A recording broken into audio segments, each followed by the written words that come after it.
Your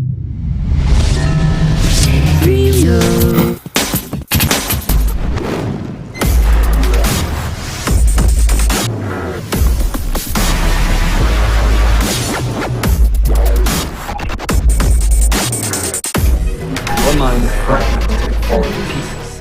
And if you don't find a way to wake up, you may lose yourself. Forever.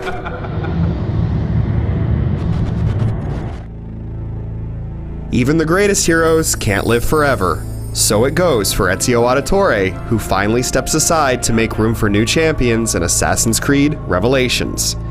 The game sets you loose in a visually stunning recreation of 15th century Constantinople, where you leap across rooftops like a Renaissance superhero. But like many sequels, Revelations giveth, and Revelations taketh away. You lose horses and other series staples in favor of awkward mechanics that don't belong. Those include first-person platforming and tower defense battles, neither of which are very good. Thankfully, when Revelations remembers to be an Assassin's Creed game, it reminds you of what makes this series so great. It is a relief to see you again. What's happening? I can't move. I can't. No!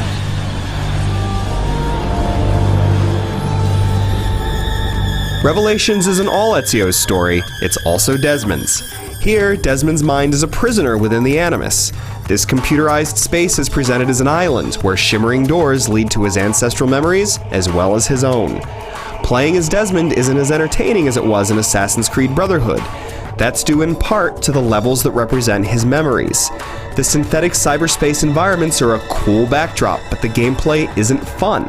You create blocks and ramps out of thin air to move forward, but the jumping feels flat, and the puzzles don't tax your mind, they're just frustrating. This is one of Revelations' attempts to force elements into a game that doesn't benefit from them.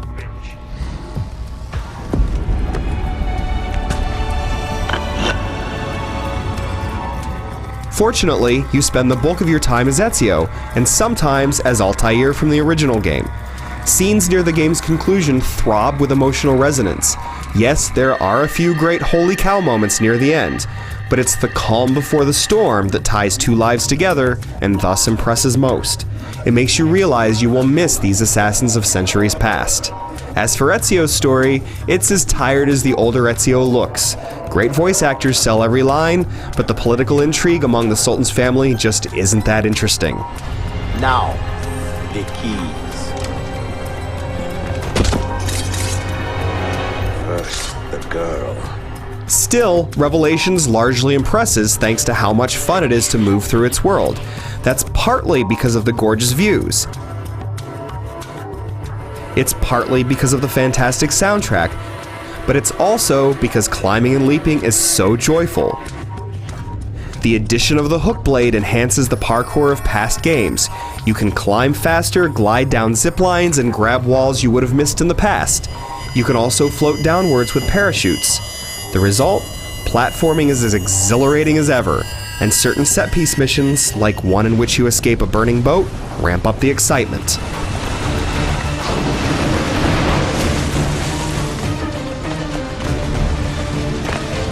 Not every set-piece moment is as good as that one.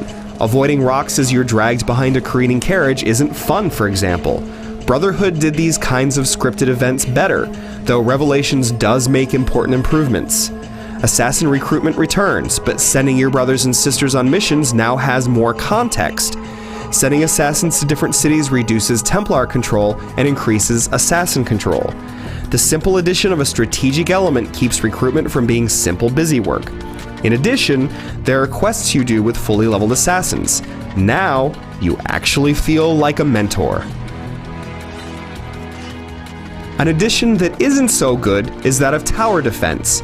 You capture Templar regions by killing commanders and lighting signal fires, but the Templars will try to get them back, which means having to play a boring tower defense game. You stand on a roof, assign assassins to different locations, and try to defeat waves of enemies. But the simple mechanics and structure make this a dull exercise, and the camera close-ups of falling Templars disrupt the flow. Tower defense isn't all that's new. Now you can craft bombs out of ingredients you find. Combine them at a crafting station and voila! Bombs that explode, release poison gas, and so on. Combat has seen other changes, such as awesome new finishing moves and the addition of enemy gunners.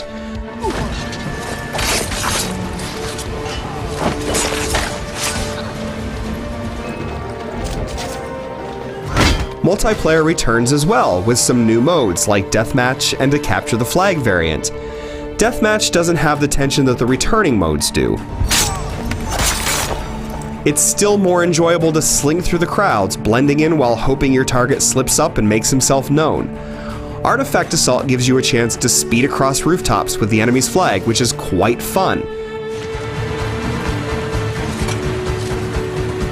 Assassin! But Assassin's Creed Revelations is at its best when it focuses on what the series does best. The first-person puzzling and tower defense are bewildering additions, but when you skyrocket across the rooftops of this magnificent city, the stunning sights transport you to another century. Many generations of men have ruled this city, but they have never subdued her. She always bounces back. It seems a fine place to call home. It is. Race you to the bottom?